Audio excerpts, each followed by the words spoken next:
ఆదికాండము 50వ అధ్యాయము 1 నుంచి 26 వచనాల వరకు వాక్య ధ్యానము.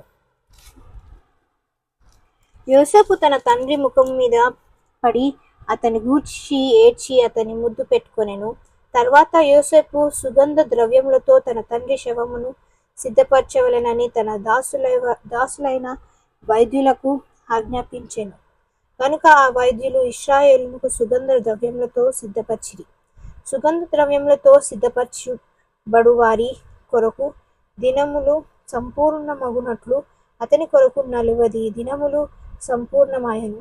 అతని గూర్చి ఐగుప్తులు 70 దినములు అంగలార్చిరి. అతని గూర్చి అంగలార్పు దినములు గడిచిన తర్వాత యోసేపు ఫరో ఇంట వారితో మాట్లాడి, మీ కటాక్షము నా మీద నున్న ఎడల మీరు అనుగ్రహించి నా మనవి ఫరో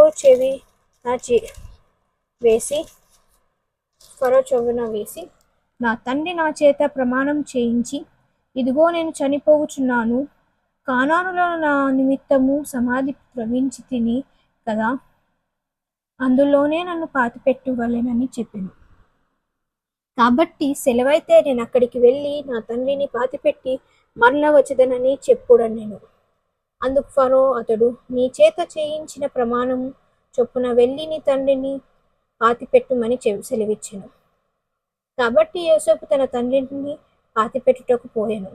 అతనితో ఫరో ఇంటి పెద్దలైన అతని సేవకులందరూ, ఐగుప్తు దేశపు పెద్దలందరూ, యోసేపు ఇంటి వారందరూ, అతని సహోదరులను, అతని తండ్రి ఇంటి వారు వెళ్ళిరి. వారు తమ పిల్లలను, తమ గొర్రెలను, మందలను, తమ పశువులను మాత్రము గోషేను దేశంలో విడిచిపెట్టిరి. మరియు రథములను, రౌతులను అతనితో వెళ్ళినందున ఆ సమూహము బహు విస్తారమాయెను. యొర్దానునకు అవతలనున్న అర్టందు కలమునొద్దకు చేరి అక్కడ బహు ఘోరముగా అంగలార్చిరి. అతడు తన తండ్రిని గూర్చి 7 దినములు దుఃఖము సలిపెను. ఆ దేశమందు నివసించిన కనానీయులు అర్టాదు కాలము నొద్ద ఆ దుఃఖము సలుపుట చూచి ఐగుప్తులకు ఇది మికిటమైన దుఃఖమని చెప్పుకొనిరి. కనుక దానికి అబేల్ మిస్రాయిము అను పేరు పెట్టబడెను. అది యొర్దానునకు అవతల నున్నది. అతని కుమారులను తన విషయమై అతడు వారికి ఆజ్ఞాపించినట్లు చేసిరి. అతని కుమారులను కనాను దేశమునకు అతని శవమును తీసుకొని పోయి మక్పెలా పొలమునందున్న గుహలో పాతిపెట్టిరి. దాన్ని ఆ పొలములో అబ్రహాము తనకు శ్మశానము కొరకు స్వాస్థ్యముగా నుండు నిమిత్తము మామ్రే యొద్దట హిత్తీయుడైన ఎఫ్రోను యొద్ద కొనెను. యోసేపు తన తండ్రిని పాతిపెట్టిన తర్వాత అతడు, అతని సహోదరులను, అతని తండ్రి పాతిపెట్టిన వెళ్ళిన వారందరూ తిరిగి ఐగుప్తునకు వచ్చిరి. యోసేపు సహోదరులు తమ తండ్రి మృతి పొందుట చూచి, ఒకవేళ యోసేపు మనయందు పగపట్టి మనమతనికి చేసిన కీడంతటి చొప్పున మనకు నిశ్చయముగా కీడు జరిగించుననుకొని యోసేపునకు ఇలాగు వర్తమానం పంపిరి.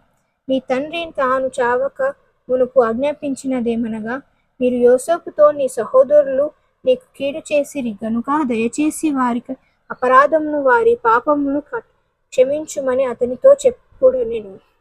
కాబట్టి దయచేసి నీ తండ్రి దేవుని దాసుల అపరాధము క్షమించుమనిరి. వారు యోసేపుతో ఇలాగు మాట్లాడుచుండగా అతడు ఏడ్చెను. మరియు అతని సహోదరులు పోయి అతని ఎదుట సాగిలపడి, ఇదిగో మేము నీకు దాసులమని చెప్పగా, యోసేపు భయపడకుడి, నేను దేవుని స్థానమందున్నానా? మీరు నాకు కీడు చేయు ఉద్దేశించితిరి గాని నేటి దినమున జరుగుచున్నట్లు అనగా బహు ప్రజలను బ్రతికించున్నట్లు గాను అది మేలుకే దేవుడు ఉద్దేశించెను. కాబట్టి భయపడకుడి, నేను మిమ్మును మీ పిల్లలను పోషించదనని చెప్పి అందరినీ వారితో ప్రీతిగా మాట్లాడాను. యోసేపు అతని తండ్రి కుటుంబపు వారును ఐగుప్తులో నివసించిరి. యోసేపు 110 సంవత్సరములు బ్రతికెను.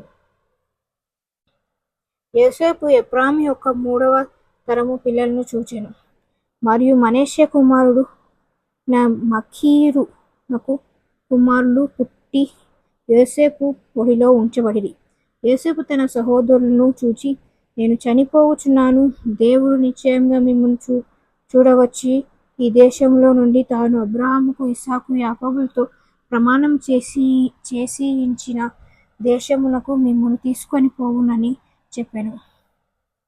మరి యోసేపు, దేవుడు నిశ్చయంగా మిమ్మును చూడవచ్చును, అప్పుడు మీరు నా ఎముకలను ఇక్కడి నుండి తీసుకొని పోవలెనని చెప్పి ఇశ్రాయేలు కుమారుల చేత ప్రమాణం చేయించుకొనెను. యోసేపు 110 సంవత్సరముల వాడై మృతి పొందెను. వారు సుగంధ ద్రవ్యములతో అతని శవమును సిద్ధపరిచి ఐగుప్తు దేశమందు ఒక పెట్టెలో ఉంచిరి.